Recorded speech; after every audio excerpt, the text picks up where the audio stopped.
Hello, boys and girls. It's that time of year again, and this is Nana Bubbles. Yes, I used to be Nani and Bubbles, but now I decided I was going to be Nana Bubbles. So, welcome back, and join me as we venture on unwrapping the greatest gift by Anne Voskamp. December the 6th, the gift of laughter. Whew. I used to get upset when people laughed at me, and now it's like, if I can't laugh at myself, just be sure to call my husband, because he can laugh at me.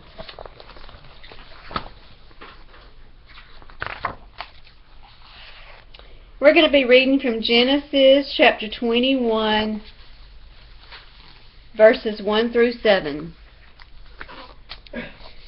The Lord kept His word, and He did for Sarah exactly what He had promised. She became pregnant, and she gave birth to a son for Abraham in his old age. This happened at just the time God had said it would, and Abraham named their son Isaac. 8 days after Isaac was born, Abraham circumcised him as God had commanded. Abraham was 100 years old when Isaac was born. And Sarah declared, "God has brought me laughter. All who hear about this will laugh with me." Who would have said to Abraham that Sarah would nurse a baby? Yes, I have given Abraham a son in his old age. 1, 2, 3, 4, 5. Try counting all the ways up to 99. That's how old white-haired Abraham was when he stood underneath all those million of stars, and try counting them all. 1, 2, 3, 4, 5. Oh my, oh my. Standing there under thousands and millions of blinking stars, Abraham had one question when God said He would give Abraham thousands and millions of children, as many as the stars in the sky. But how? Abraham and his wife didn't have even one child, so they didn't have even one grandchild. They only had one worn-out prayer that God would give them just one miracle child of their own to hold and to laugh with and to love forever. But wait, who burst the stars with the very breath of His mouth? Yeah, that's right, God did. If God burst stars, couldn't He make one old man and one old woman birth one little baby? Couldn't God grow a family into a love big enough to fill the skies? Abraham, God said, everything is always more than it seems, more than you can see. I am doing unexpected things.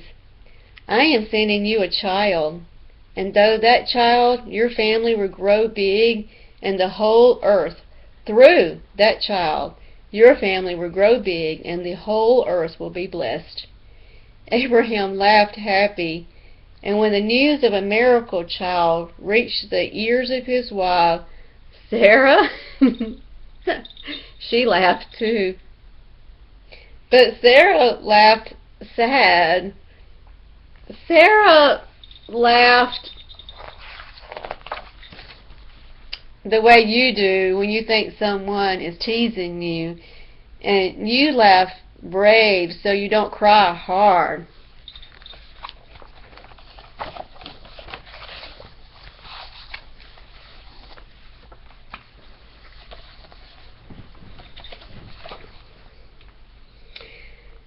Sometimes you use laughter like a shield to protect your heart. Could Sarah let her guard? Could she let her guard down and believe that God would be gentle with her dream to hold a child of her own? Sometimes when your heart hurts, your head hurts to believe.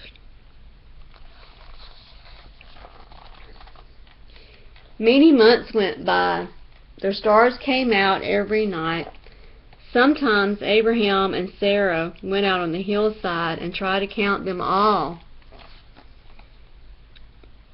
Abraham's 100th birthday passed.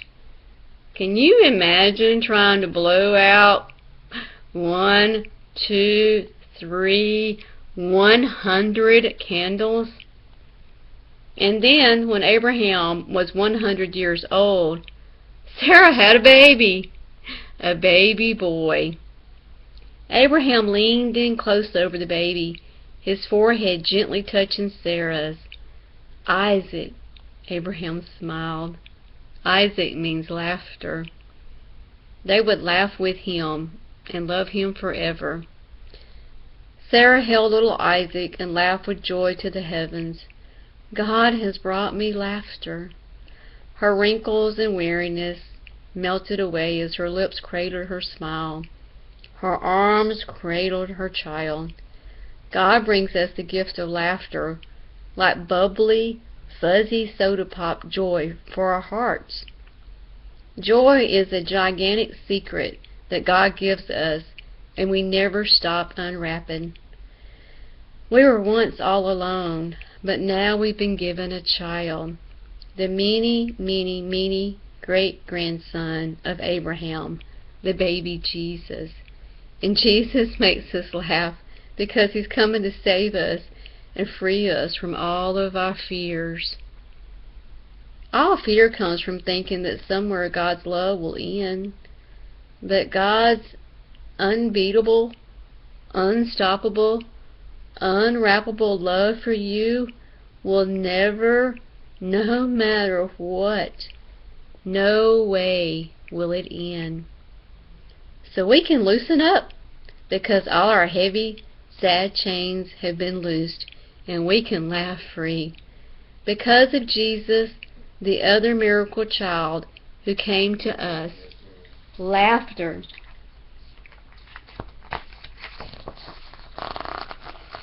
Laughter comes to us too. And we get to hold the wonder a bit close to us. Sadness is not the end of the story. Jesus is the end of our story, and the beginning of our story, and the best part of our story. Because of him, we can sing la la la la la la la and feel what laughter does inside of us. It sends that soda pop fizzing bubbly joy all the way down to our toes. Can you feel it? When was the last time that you had a big old laugh? One of them big fizzy laughs. How did it feel? And how about for some family time?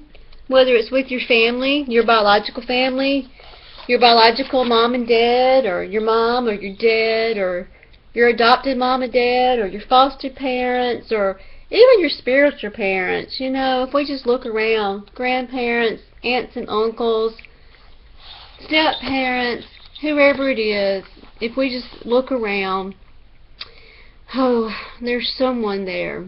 Someone there. Just like Nana Bubbles, she just lost her Nana, her mom, this year. And I have so many people that are offering, you know, for just call her up and call them up. And, you know, I'm just not ready yet, and it's okay. Just take all the time you want for sadness. And, you know, through the sadness, that's the greatest time, because without sadness, we wouldn't even know what Jesus' joy is. So let Nana Bubbles be here with you, and take some time and look for 3 chances today or tomorrow to make 3 different people laugh. I bet you can. I bet you can bring a smile to somebody's weary, worn face, and just bring some joy in their heart. And that'll bring joy in your heart too. I promise. That's how it works. So this is Nana Bubbles, thanking you for being with us. Good night. Sweet dreams. And I'll see you tomorrow.